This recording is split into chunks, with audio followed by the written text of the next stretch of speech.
నమస్కారం. City news కి స్వాగతం. వైకాపా డిజిటల్ బుక్ పులిని చూసి నక్క వాత పెట్టుకున్నట్లు ఉందని ఎద్దేవా చేశారు వినుకొండ ఎమ్మెల్యే చీఫ్ విప్ జీవి ఆంజనేయులు. జగన్ వైకాపా మళ్లీ అధికారంలోకి రావటం కల్లా అని గుర్తుంచుకోవాలి. మరీ ముఖ్యంగా మాజీ ఎమ్మెల్యే బుల్లా బ్రహ్మనాయుడు ఈర్ష్యా ద్వేషాలతో చేసే అసత్య ప్రచారాల్ని ప్రజలు ఎవరు నమ్మే పరిస్థితుల్లో లేరన్నారు. వాళ్ళు అధికారంలో ఉన్నప్పుడు జరిగిన వాటిని కూడా తెలుగుదేశం ప్రభుత్వంపై నెట్టడం, చెయ్యని తప్పులకు బురద చల్లాలని చూడటం ఇకనైనా కట్టి పెట్టాలన్నారు. జీవి ఆంజనేయులు కంపెనీలకు 100 కోట్ల రాయితీలు ఇచ్చారని, ఎప్పుడో ఆరోపణలు చేశారని, ఇప్పటికీ ఒక్కటైనా నిరూపించగలిగారా అని ప్రశ్నించారు. 5 ఏళ్లు అధికారం ఇచ్చిన ప్రజల్ని నిలువునా మోసం చేసి జగన్ కాలనీల పేరిట 100 కోట్లు దండుకున్న వ్యక్తి ఇప్పుడు తన గురించి మాట్లాడటం విడ్డూరంగా వింతగా ఉందని ఎద్దేవా చేశారు. జాలపాలెంలో ఇళ్లకు నోటీసులు, కోర్టుకు వెళ్లటం అన్ని వైకాపా హయాంలోనే జరిగినా దానిని కూడా తమపై నెట్టాలని చూడటం దుర్మార్గం కాక ఏమనాలని నిలదీశారు. జర్నలిస్ట్ సోదరులందరికీ నమస్కారం. ఈరోజు వైసీపీ వాళ్ళు రాష్ట్ర వ్యాప్తంగా డిజిటల్ బుక్ ఆవిష్కరణ చేశారు. వైసీపీ డిజిటల్ బుక్ అదేంటంటే అప్పుడు లోకేష్ గారు పాదయాత్రలో రెడ్ బుక్ పెట్టారు.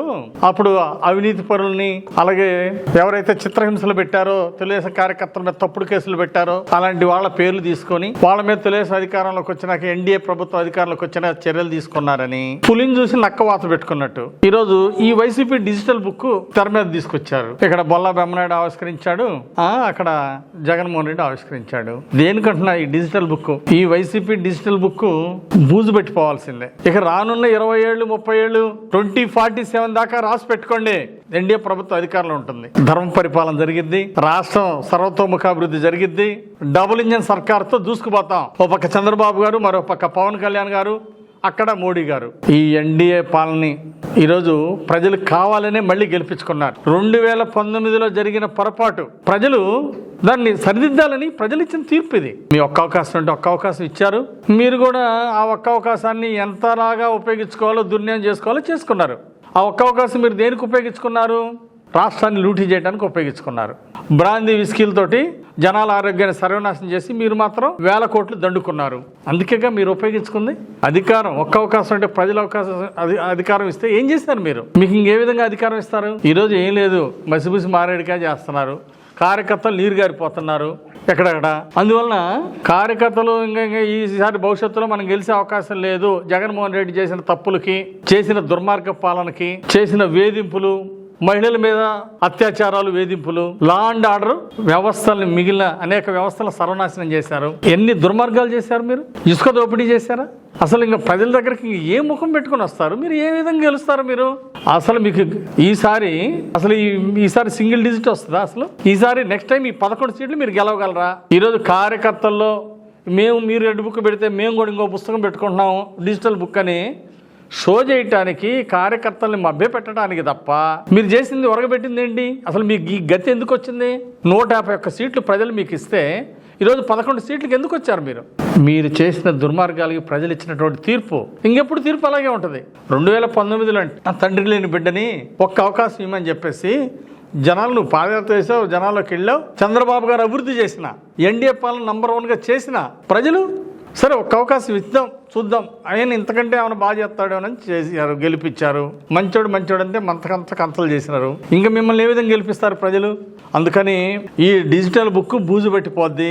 అదే తర్వాత తీసుకెళ్లి చెత్త కుప్పలో వేసుకోవాల్సిందే. మీకు మీరే చెత్త కుప్పలో వేసుకునే పరిస్థితి, దౌర్భాగ్య పరిస్థితి మీకు వస్తుంది. దానికి కారణం మీరు చేసుకున్న నిర్వాహకమే. చేసిన అసత్య ఆరోపణలు 5 ఏళ్ళు మీరు అధికారం నుండి ఒక్కటి నిరూపించలేకపోయారు. ఈరోజు ప్రజలు చెప్తే నమ్ముతారా? అలాగే ఇనిమెళ్ళు, శ్మశానాలు ఆక్రమించుకున్నారు జీవి ఆంజనేయులు వాళ్ళ నానంటే. అంటే నీకు సిగ్గుందా? జీవి ఆంజనేయులు అంటే నీతికి నిజాయితీకి నిలబెట్టి అర్థం. చంద్రబాబు గారు నాకు ఆదర్శం. మీలాగా అదన్నా 100 ఎకరాలు సింటు భూమి పేదలకు ఇచ్చే దాంట్లో కూడా 100 ఎకరాలు ప్రభుత్వ సొమ్ము లూటీ చేసావు నువ్వు. సిగ్గు లజ్జ లేకుండా ప్రజలు ఏమనుకుంటారు? 7 కిలోమీటర్ల దూరంలో నా పొలం అంటగడితే నీకు వైట్ మనీ వచ్చిందని 4 లక్షలకు కొన్న పొలం ఎకరం ఎంత కమ్మావు? 18 లక్షలకు అమ్మావు. 18 కోట్లు 100 ఎకరాల పైన డబ్బులు తీసుకున్నావు. దేనికి? వైట్ మనీ బాగుకుందామని. అది జనాలను 5,000 మంది పేదవాళ్ళని బలి చేసావు. ఇక్కడ టౌన్ లో నేను ఫాస్టర్ కాలనీకి నేను సాయం చేశా. అక్కడ వెల్లటూరుకి ఇక్కడ టౌన్ నుండి 3 కిలోమీటర్ల దూరంలో 15 లక్షలకి కొనిపెట్టాం వాళ్ళకే. వాళ్ళు కొనుక్కున్నారు పాస్టర్స్ కాలనీ. ఇక్కడ 3 కిలోమీటర్ల దగ్గర 15 లక్షలు కొంటే నువ్వు 7 కిలోమీటర్ల దగ్గర 18 లక్షలు ఏ విధంగా తీసుకున్నావు? ఈ విధంగా సెంటు భూమి కక్కుర్తిపడి 5,000 మంది టౌన్లో తీసుకెళ్ళి ఆడ బలి చేసావు. నువ్వు నా గురించి అది ఆక్రమించుకున్నాడు, ఇది ఆక్రమించుకున్నాడు, ఈ సొల్లు కబుర్లు చెప్పడం తప్ప ఏదన్నా ఒక్కటన్నా పనికొచ్చే ప్రతిపక్ష మాజీ ఎమ్మెల్యేగా ఈరోజు ఎక్కడన్నా ప్రతిపక్ష పాత్ర పోషిస్తున్నావా? ఎక్కడన్నా నిజమైన ప్రజా సమస్యలు ఏమైనా ఉంటే నువ్వు మాట్లాడు. కానీ రోజు సొల్లు కబుర్లు, రోజు అసత్య ప్రచారాలు ఇట్లా తప్ప ఇంకేమన్నా ఉందా? అసలు బాధ్యత అయినటువంటి ప్రతిపక్షం వాళ్ళు ఎవరైనా ఇట్లా ఉంటారా? అట్లాగే ఆంజనేయులు గారు వాళ్ళ ఎరువుల అంటగడుతున్నాడు, బలవంతాన వాళ్ళ ఎమ్మెల్యేలతో అమ్ముతున్నాడు. చాలా మంది ఎమ్మెల్యేలకి అసలు మా కంపెనీ అది ఉందని కూడా తెలియదు, కానీ రైతులకు తెలుసు. నేను ఎవరిని అడగాల్సిన అవసరం లేదు. అధికారాన్ని అడ్డం పెట్టుకొని తప్పుడు వివరాలు నువ్వు చేసావు. నీకు అధికారం ఉంటే దాన్ని రామలింగేశ్వర స్వామి గుడి అడ్డం, గుడి పేరు చెప్పుకొని అక్కడ రియల్ ఎస్టేట్ వ్యాపారం చేసింది ఎవరు? నువ్వు కాదా? నరసింహారెడ్డి భూమి ఆక్రమించుకుంది నువ్వు కాదా? అధికారాన్ని అడ్డం పెట్టుకొని రియల్ ఎస్టేట్ వ్యాపారాలు చేసుకొని రియల్ ఎస్టేట్ వాళ్ళని బెదిరించి వివాదాల్లో ఉన్న భూములు కొన్నది నువ్వు కాదా? నీలాగా అధికారం అడ్డం పెట్టుకొని సంపాదించాల్సిన అవసరం లేదు. వైసీపీ ప్రభుత్వంలో ఈ రాష్ట్రంలో 100 కోట్లు బిజినెస్ పెరిగింది మా కంపెనీది. మీ ప్రభుత్వంలో ప్రోడక్ట్ బాగుంటే రైతులు ఆదరిస్తారు, అంతేగాని అంటే ఒక ప్రోడక్ట్ బాగాలేకపోతే అంటే బలంతాన్ని అమ్మగలుగుతామా? ఏం మాట్లాడుతున్నావు నువ్వు? రైతు కొనుక్కుంటాడా? ప్రోడక్ట్ రిజల్ట్ లేకుండా రైతు కొనుక్కుంటాడా? వైసీపీ అధికారంలో ఉన్నప్పుడే జీవీ ఆంజనేయులు కంపెనీ ప్రోడక్ట్లు నంబర్ 1 అని రైతులు ఆదరించారు. ఒక్క తప్పు చేయలేదు కాబట్టే, నాణ్యతా ప్రమాణాలతో మేము ప్రోడక్ట్ ఇచ్చాం కాబట్టి మీరేం చేయలేకపోయారు. నీలాగా అధికారాన్ని అడ్డం పెట్టుకొని దోచుకోవటం జీవికి చేత కాదు. అమ్ముకుంటున్నారని సోది వాగుడు అవుతున్నారు. రండి చూపించండి. రోజు బ్రహ్మాండమైన మందులు ఉన్నాయి అక్కడ. మీ టైంలో రోజు 30 మంది, 20 మంది, 30 మంది గవర్నమెంట్ హాస్పిటల్కి వస్తే ఈరోజు 350 మంది, 300 నుండి 350 మంది రోజుకు వస్తున్నారు. అంటే ప్రభుత్వ హాస్పిటల్లో బ్రహ్మాండంగా డాక్టర్లు చూస్తున్నారు. మీ టైంలో కంటే మా టైంలో మంచి క్వాలిఫైడ్ డాక్టర్స్ తీసుకొచ్చాం. ఇప్పుడు నంబర్ 1 డాక్టర్లు ప్రభుత్వ హాస్పిటల్లో ఉన్నారు, నంబర్ 1 మందులు ఇస్తున్నారు. కాబట్టి ఓపీ 20 నుండి ఈరోజు 300కి వచ్చింది, 350 దాకా వచ్చింది. అంటే హాస్పిటల్లో బ్రహ్మాండం చూస్తున్నారు, మందులు ఇస్తున్నారు అర్థం. నువ్వు నిరూపించు. ఎవరైనా మందులు అమ్ముకుంటున్నా నిరూపిస్తే ఖచ్చితంగా మేము చర్యలు తీసుకుంటాం. నువ్వు అన్యాయంగా గుడ్డగాల్చి ఆ హాస్పిటల్లో వాళ్ళు అమ్ముకుంటున్నారు, వీళ్ళు అమ్ముకుంటున్నారని ఈ సోది కబుర్లు, సుత్తి కబుర్లు మానుకొని ఏదైనా ఆధారాలతో చూపించు. మహిళలు సంతోషంగా ఉంటేనే అభివృద్ధి సాధ్యమని ముఖ్యమంత్రి చంద్రబాబు నాయుడు నేతృత్వంలోని కూటమి ప్రభుత్వం అదే స్ఫూర్తితో పనిచేస్తుందని Vinukonda MLA chief whip GV Anjaneyulu తెలిపారు. వినుకొండ మండలం బిటంరాజుపల్లి సమీపంలోని శివశక్తి ఫౌండేషన్ కార్యాలయం వద్ద సోమవారం విజయదశమి వేడుకలు సూపర్ జీఎస్టీ, సూపర్ సేవింగ్స్ పేరిట నిర్వహించిన అవగాహన కార్యక్రమానికి ఆయన ముఖ్య అతిథులుగా హాజరయ్యారు. ఈ సందర్భంగా ఆయన మాట్లాడుతూ సూపర్ 6 పథకాల రూపకల్పనలో మహిళల సంక్షేమాన్ని దృష్టిలో ఉంచుకున్నామని, ప్రస్తుతం ఆ ఫలితాలను మహిళలు చూస్తున్నారని పేర్కొన్నారు. మహిళలందరూ తల్లికి వందనం, ఫీజు రియంబర్స్మెంట్ వంటి పథకాలను సమర్థంగా వినియోగించుకొని తమ పిల్లలను ఉన్నతంగా చదివించాలని విజ్ఞప్తి చేశారు. ఈ కార్యక్రమంలో ఆయన దసరా, దీపావళి కానుకగా సుగాలి మహిళలకు చీరలు పంపిణీ చేశారు. అలాగే సంత్ శ్రీ సేవాలాల్ మహారాజ్ చిత్రపటానికి పూలమాలలు వేసి ఆయన సేవలను కొనియాడారు. అదే విధంగా మన ఎస్టీలందరికీ ఒక కమ్యూనిటీ హాల్ అప్పుడప్పుడు సాంస్కృతిక కార్యక్రమాలు చేసుకోవడానికి, సేవాలాలు పండుగ చేసుకోవడానికి ఒక కమ్యూనిటీ హాల్, ఫంక్షన్ హాల్ కావాలా వద్దా చెప్పండి. కావాలన్న అందరూ చేతులు ఎత్తండి. తప్పనిసరిగా వినుకొండ టౌన్ లో వెలటూరు రోడ్ లో మీకు స్థలం ఇచ్చాం. ఆడ సేవాలాల్ దేవాలయం పక్కనే ఒక మంచి కమ్యూనిటీ హాల్ ఎస్టీల కోసం కడతామని మీ అందరికి మాట ఇస్తున్నా. అలాగే ఎలక్షన్ ముందు చెప్పా, ఇంటింటికి మంచినీళ్ళు ఇస్తామని. రానున్న 2.5 సంవత్సరాల్లో, 2.5-3 సంవత్సరాల్లో ఇంటింటికి ట్యాప్లేసి మంచినీళ్ళు ఇస్తామని ఈ సందర్భంగా మీ అందరికి తెలియజేస్తున్నా. ప్రతి ఇంటికి ట్యాప్ వేసి, ప్రతి బజార్కి పైప్ లైన్ వేసి, ప్రతి ఊళ్ళో ఓవర్ హెడ్ ట్యాంకర్ తెచ్చి నా కృష్ణా నది నీళ్ళని మంచినీళ్ళుగా అందించి మీ రుణం తీర్చుకుంటానని ఈ సందర్భంగా తెలియజేస్తున్నా. అలాగే మన వినుకొండలో తిరుమల తిరుపతి దేవస్థానం ఉంది. 3 కోట్లతో ఒక తిరుమల తిరుపతి దేవస్థానం కళ్యాణ మండపం కట్టిస్తామని ఈ సందర్భంగా మీ అందరికీ మనవి చేస్తున్నా, చంద్రబాబు గారి సహకారంతో. అదే విధంగా మనకి వినుకొండ పట్టణాన్ని రామలింగేశ్వర స్వామి గుడి తొందరలోనే సంవత్సరంన్నరలో పూర్తి చేస్తాం. ఘాట్ రోడ్ రామలింగేశ్వర స్వామి కొండ మీదకి వెళ్ళడానికి, వినుకొండ కొండ మీదకి వెళ్ళడానికి ఘాట్ రోడ్ పూర్తి చేస్తాం. ఎన్ఎస్పి కాలనీలో బ్రహ్మాండంగా అభివృద్ధి చేసి ఇంటింటికి టౌన్ లో కూడా మంచినీళ్ళు ఇస్తామని ఈ సందర్భంగా తెలియజేస్తున్నాం. మహిళలంటే లీలావతికి నాకు ఎంతో గౌరవం, అభిమానం. అందుకోసమే ఈ రోజు ఈ ప్రత్యేక కార్యక్రమం పెట్టి మీ అందరినీ ఆహ్వానించడం జరిగింది. మన శివశక్తి ఫౌండేషన్ ద్వారా ఆహ్వానించగానే మీరందరూ ఎంతో ప్రేమ అభిమానాలతో వచ్చారు. అందుకే మీ అందరికీ ధన్యవాదాలు తెలియజేస్తూ ఐటీడీపీని మన ముఖ్యమంత్రి చంద్రబాబు గారితో చెప్పి మన ఎస్టీలకి విస్తృతమైన సేవలు అందించే విధంగా దాన్ని ఇంకా ఎక్స్పాన్షన్ చేపిస్తామని మీ అందరికి మనవి చేస్తూ, పిల్లల్ని బాగా చదివించాలి. ఈ రోజు తల్లికి వందనం పథకం ఇస్తున్నారు మన చంద్రబాబు గారు. Inter, degree, engineering, doctor course చదివే వాళ్ళకి ఫీజు రింబర్స్మెంట్ ఇస్తున్నారు మన ముఖ్యమంత్రి చంద్రబాబు నాయుడు గారు. కాబట్టి ఫీజు రూపాయి కట్టక్కర్లా. అలాగే తల్లికి వందనం పథకం ఇస్తున్నారు. ముఖ్యంగా జిఎస్టీ రేట్లు తగ్గించారమ్మా ప్రధానమంత్రి గారు. మీ ఇంట్లో కలర్ టీవీ రేట్లు తగ్గించారు. వాడే మిక్సీలు, గ్రైండర్లు, సబ్బుల మీద, చాలా వాటిల్లో మనం ఇంట్లో వాడే వాటి మీద, బట్టల మీద ట్యాక్స్ తగ్గించాడు మోడీ గారు. 18% నుండి 5% తగ్గించారు. కొన్నిటి మీద అసలు ట్యాక్స్లు ఎత్తేసారు. మనం తినే ఆహారాల మీద అసలు ట్యాక్స్లు ఎత్తేసారు. జీరో ట్యాక్స్ అమ్మా. మన ప్రధానమంత్రి మోడీ గారు చేసిన తర్వాత అనేక వస్తువులు పేదలు వాడుకున్నాయి, మధ్యతరగతి కుటుంబాలు వాడుకునే రేట్లు తగ్గుతున్నాయి.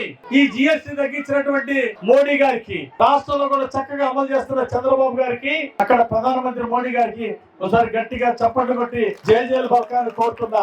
అనేక వస్తువులు మీరు వాడేవి రేట్లు తగ్గబోతున్నాయి, మీకు తక్కువ రేట్లు మీకు అందబోతున్నాయని ఈ సందర్భంగా తెలియజేస్తున్నా. ఈ రోజు చెల్లెమ్మలందరికీ ఒక్కొక్కరికి ఒక చీర, అలాగే మీ అన్న గాజులు వేసుకోవడానికి 100 రూపాయలు ప్రతి ఒక్కరికి కూడా ఇచ్చి మీకు పంపిస్తున్నాము. అందరూ కూడా సంతోషంగా వెళ్ళాలని కోరుతున్నా. మరొకసారి అందరికీ పేరు పేరున దసరా పండుగ శుభాకాంక్షలు తెలియజేస్తూ, ఈ రోజు నాతో పాటు పాల్గొన్న నాయకులందరికీ ధన్యవాదాలు తెలియజేస్తూ సెలవు తీసుకుంటున్నాను. జై సేవలాల్. జాషువా సాంస్కృతిక సమాఖ్య ఆధ్వర్యంలో మహాకవి గుర్రం జాషువా 130వ జయంతి ఉత్సవాలు వినుకొండలోని జాషువా కళాప్రాంగణంలో అత్యంత ఘనంగా జరిగాయి. ఈ కార్యక్రమానికి ముఖ్య అతిథులుగా ప్రభుత్వ chief whip MLA GV Anjaneyulu, Osmania university professor doctor Kasim ప్రధాన వక్తగా వ్యవహరించగా, GDCC bank chairman Makkena Mallikarjuna Rao, అభ్యుదయ రచయితల సంఘం జాతీయ అధ్యక్షులు పెనుగొండ లక్ష్మీనారాయణ, ప్రముఖ రంగస్థల కళాకారుడు నల్లా వెంకటేశ్వరరావు తదితరులు విశిష్ట అతిథులుగా పాల్గొన్నారు. చిలకల జాన్సుందర్రావు అధ్యక్షత వహించిన ఈ వేడుకలలో రాష్ట్ర స్థాయి జాషువా విశిష్ట సాహితీ మరియు కళారంగ పురస్కారాలను పెనుగొండ లక్ష్మీనారాయణ, నల్లా వెంకటేశ్వరరావులకు జాషువా సాంస్కృతిక సమాఖ్య ఆధ్వర్యంలో ప్రదానం చేశారు. అనంతరం ఏర్పాటు చేసిన సభలో వక్తలు మాట్లాడుతూ జాషువా రచించిన కవితలను కొనియాడారు. జాషువా సాంస్కృతిక సమాఖ్య చాలా చక్కగా ఈరోజు చేయడం చాలా సంతోషం. గుర్రం జాషువా గారి 130వ జయంతి కార్యక్రమం మన వినుకొండలో ఎంతో ఘనంగా జరగటం, ఇది అనేక చోట్ల మన దేశవ్యాప్తంగా జాషువా గారి అభిమానులు ఈ కార్యక్రమాన్ని ఎంతో ఘనంగా చేయడం ఎంతో అభినందనీయం. గుర్రం జాషువా గారు పేదరికాన్ని గురువుగా, అంటరాని తరాన్ని మరో గురువుగా చేసుకుని ఈ సమాజంలోని మార్పు కోసం, నవ సమాజ నిర్మాణం కోసం పోరాడినటువంటి మహావీరుడు గుర్రం జాషువా గారు. వారి కవితల ద్వారా, వారి యొక్క నాటికల ద్వారా, అనేక రచనల ద్వారా, వారి సాహిత్యం ద్వారా మన జాషువా గారు ఎంతో అంటరాని తనాన్ని పారదోలడానికి ఎంతో కృషి చేశారు. వారి కృషిని హృదయపూర్వకంగా అభినందిస్తున్నా. వారు నవయుగ కవి చక్రవర్తిగా, అలాగే కవి కోకిలగా, కవితా విశారదగా, విశ్వకవి సామ్రాట్గా ఇలా ఎన్నో బిరుదులు అందుకున్నటువంటి గుర్రం జాషువా గారు పద్మ విభూషణ్ అవార్డు పొందటం మనందరికీ గర్వకారణం. ఈ వినుకొండ గడ్డ నుండి మన రాష్ట్రంలో పద్మ విభూషణ్ అవార్డు పొందటం అంటే చిన్న విషయం కాదు. వారు శాసనమండలి సభ్యులుగా, ఎమ్మెల్సీగా కూడా విశిష్టమైనటువంటి సేవలు అందించారు. నవ సమాజ నిర్మాణానికి ఎంతో కృషి చేశారు. పేదరిక నిర్మూలనానికి ఎంతో బాటలు వేశారు. ఈరోజు మన ముఖ్యమంత్రి చంద్రబాబు నాయుడు గారు, ఆనాడు అన్న ఎన్టీ రామారావు గారు పేదరిక నిర్మూలన కోసం, అలాగే నవ సమాజ నిర్మాణం కోసం అంబేద్కర్ గారి ఆశయాలు సాధించడానికి, అదేవిధంగా జ్యోతిరావు పూలే గారి ఆశయాలు సాధించడానికి అన్న ఎన్టీ రామారావు గారు తెలుగుదేశం పార్టీని పెడితే, ఈరోజు ఆ ఆశయాలను చంద్రబాబు నాయుడు గారు సాధిస్తూ ముందుకెళ్తున్నారు. మన నవయుగ కవి చక్రవర్తి గుర్రం జాషువా గారు ఏదైతే ఆశించారో ఈరోజు అంటరానితనాన్ని రాష్ట్రంలో లేకుండా చేసేదానికి మరి తెలుగుదేశం ప్రభుత్వం కట్టుబడి ఉంది, ఎన్డీఏ ప్రభుత్వం కట్టుబడి ఉంది. పేదరిక నిర్మూలనకి అన్న ఎన్టీ రామారావు గారి ఆశయాలు సాధించడానికి, గుర్రం జాషువా గారి ఆశయాలు సాధించడానికి ఈరోజు మన ముఖ్యమంత్రి చంద్రబాబు గారు బాటలు వేస్తున్నారు. సూపర్ 6 లాంటి సంక్షేమ పథకాలని ఈరోజు ప్రజలకు అందిస్తూ ప్రజల ఆర్థిక ప్రగతికి బాటలు వేస్తూ వేయడానికి 20 లక్షల ఉద్యోగ ఉపాధి అవకాశాలని కల్పిస్తూ ఈ 5 సంవత్సరాల్లోనే ఒక ప్రగతి సాధిస్తున్నారు. 10 లక్షల కోట్లు పెట్టుబడులు తీసుకురావడానికి మన రాష్ట్ర ప్రభుత్వంతో అగ్రిమెంట్లు చేసి 9 లక్షల మందికి ఉపాధి అవకాశాలు ఇప్పుడు బాటలేశారు. ఈ 5 ఏళ్లలో 20 లక్షల ఉద్యోగాలు ఇవ్వడం జరుగుతుంది. ఈరోజు అంటరానితనం అనేది ఎంతో మంది మహానుభావుల పోరాటం వల్ల ఈరోజు సమాజంలో అంటరానితనం దూరం అయింది, దాదాపు కనుమరుగైంది. ఇక భవిష్యత్తులో ఇంటర్ కాస్ట్ మ్యారేజ్ చూస్తున్నాం. ఈ కులం అనేది నశించిపోతుందని చెప్పి ఈ సందర్భంగా మనందరం కూడా గుర్తించాల్సినటువంటి విషయం. ఈరోజు మ్యారేజ్ లో ఉన్నటువంటి చట్టాలు కూడా దీనికి ఎంతో, ఈరోజు ప్రభుత్వం తీసుకొచ్చిన చట్టాలు, మన రాజ్యాంగం కూడా, అంబేద్కర్ గారి రాజ్యాంగం కూడా ఈరోజు మన రాష్ట్రం అన్ని కూడా చక్కగా అమలవుతున్నాయి.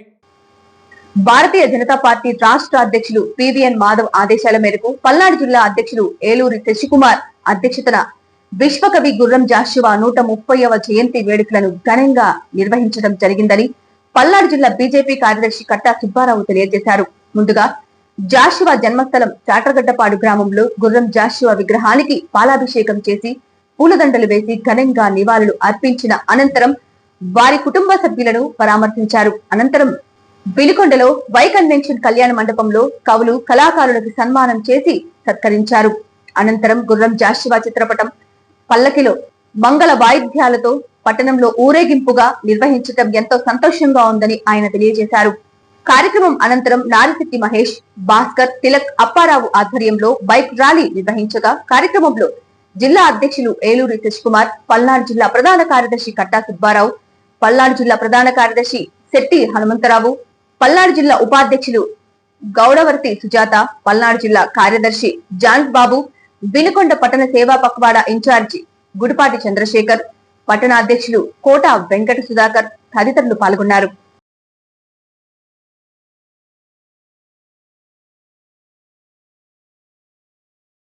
వినుకొండలో ఇంకా గొప్పగా మనందరూ వారిని సన్మానించుకోవడం, ప్రత్యేకంగా మన జిల్లా అధ్యక్షుల గారి సమక్షంలో మాకు ఈ అవకాశం ఇచ్చి ఈ కార్యక్రమాన్ని నిర్వహించుకోవడానికి మన బీజేపీ నాయకులు, పార్టీ కార్యకర్తలు అందరికీ ప్రత్యేకంగా అభినందనలు తెలియజేసుకుంటున్నాం.